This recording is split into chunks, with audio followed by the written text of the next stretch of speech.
राष्ट्रीय जन उद्योग व्यापार संगठन द्वारा व्यापारी समस्याओं के समाधान, अपने राजनीतिक अधिकारों व विभिन्न मांगों को लेकर राजधानी लखनऊ में होगा खुदरा व्यापारी सम्मेलन। आज नगर के एक निजी हॉल में राष्ट्रीय अध्यक्ष अमित गुप्ता ने प्रेस वार्ता करते हुए कहा कि कोरोना वैश्विक महामारी में देश की अर्थव्यवस्था का आधार धराशायी हो गया है, जिससे बेरोजगारी बढ़ती चली जा रही है। इसका मुख्य कारण ऑनलाइन ट्रेडिंग है। वर्तमान में ई कॉमर्स देश में खुदरा व्यापार के लिए स्वीट पॉइजन का काम कर रही है। अमेजोन जैसी ऑनलाइन ट्रेडिंग कंपनियों ने देश की सबसे बड़ी कंपनी रिलायंस इंडस्ट्रीज को भी पीछे छोड़ दिया है, जो यह दर्शाता है कि नुकसान की भरपाई के लिए सरकार सरकारी संपत्ति को बेच रही है। साथ ही साथ उन्होंने सत्ता पक्ष पर भी जमकर हमला बोला। कहा कि यूपी में लगभग 5 साल पूरे होने को है, लेकिन सरकार ने व्यापारियों से किया वादा पूरा नहीं किया है। इसलिए व्यापारी पूरी तरह चुनाव से ठीक पहले गर्म लोहे पर हथौड़ा मारने को तैयार है। आगामी विधानसभा 2022 में राजनीतिक पार्टियों को व्यापारी शक्ति का एहसास दिलाने के लिए राजधानी लखनऊ में एक सम्मेलन का आयोजन किया जा रहा है। नमस्कार, आदाब। मैं हूं हसन मेहंदी खान। मैं इस समय सुल्तानपुर के अवंतिका हॉल में बैठा हुआ हूं और हमारे साथ मौजूद हैं व्यापार मंडल के। आइए इनसे हम जानना चाहते हैं कि आज जो इनका यहाँ पे प्रोग्राम था, उस प्रोग्राम का करने का मकसद क्या था, जो आज सुल्तानपुर आए हुए हैं। सुल्तानपुर के अलावा ये और भी ज़िलों में जा रहे हैं। इनका जो दौरा चल रहा है, दौरा करने का मकसद क्या है, वो किस लिए सुल्तानपुर आए हैं। तो सर, सबसे पहले हम जानना चाहेंगे कि जो हमारे दर्शक हैं उनको अपना नाम बता दीजिए। अमित गुप्ता, राष्ट्रीय अध्यक्ष, राष्ट्रीय जन उद्योग व्यापार संगठन। साथियों, आज हमारा सुल्तानपुर आने का मकसद, जो देश में खुदरा व्यापार है, रिटेल सेक्टर है, आज बुरी तरह से प्रभावित होता चला जा रहा है, ख़त्म होता चला जा रहा है।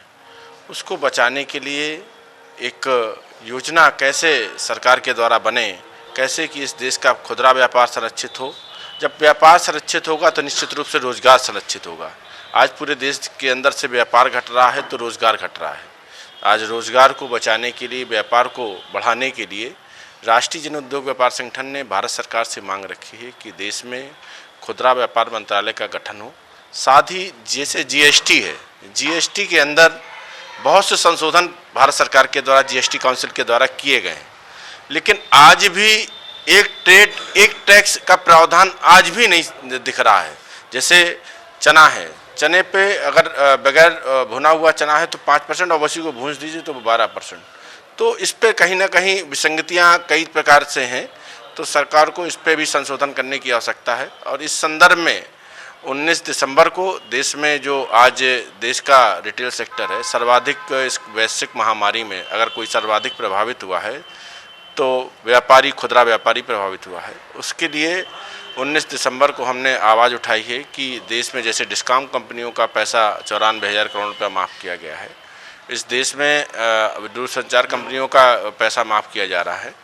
तो हमारी मांग है कि पूरे देश के अंदर से खुदरा व्यापारियों के भी 2 लाख रुपए तक के कर्जे पूरे देश में माफ़ होने चाहिए। इस खासकर प्रदेश में चुनाव का टाइम है, तो हमने लखनऊ में एक व्यापारी रैली का आयोजन किया है, जिसमें हम इस प्रमुखता से इसको मांग को रखेंगे ताकि इस आवाज़ को मुखरित किया जा सके। सर, एक चीज़ हम ये जानना चाहेंगे कि जो बड़ी बड़ी कंपनियों के 4,000, 5,000, 100 करोड़ माफ़ कर देती है गवर्नमेंट, वो माफ़ करने का उसका रीज़न क्या, क्यों माफ़ कर देती है कंपनियों का?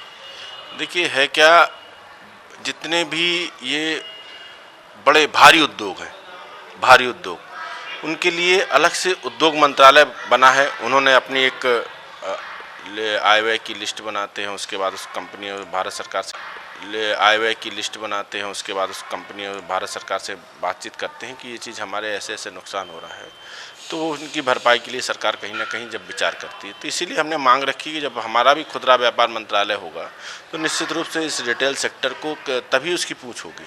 आज आज़ादी के 70 वर्ष बीतने के बावजूद भी कोई भी परिवर्तन व्यापारी समाज में दिन पे दिन उसके ऊपर कहीं ना कहीं कुठाराघात ही हो रहा है, कोई संरक्षण नहीं मिल पाया है। तो इसके लिए हमको प्रयास करके सरकार से दबाव बना के और इनके घोषणा पत्र जो भी हो उसमें ये चाहेंगे कि इस बार घोषणा पत्र में व्यापारियों के लिए प्रमुखता से मांगे आएँ ताकि उसका इम्प्लीमेंट हो सके। धन्यवाद। तो आपने देखा किस तरीके से सर ने हमारी अपनी बातों कहा, और जो यहाँ का व्यापार मंडल परेशान है ऑनलाइन की वजह से, उसके लिए जो है यहाँ के जो हमारे व्यापारी भाई हैं उनके साथ खड़े हुए हैं कि उनको उनका क्या कहते हैं मंत्रालय होना चाहिए, जिसके माध्यम से उनको जो है सारी सुविधाएं मिल सकें। कैमरामैन मोहम्मद कासिफ के साथ हसन मेहंदी खान की खास report, A to Z Sultanpur. अगर खबर आपको अच्छी लगे तो चैनल को सब्सक्राइब, लाइक, शेयर करना ना भूलें।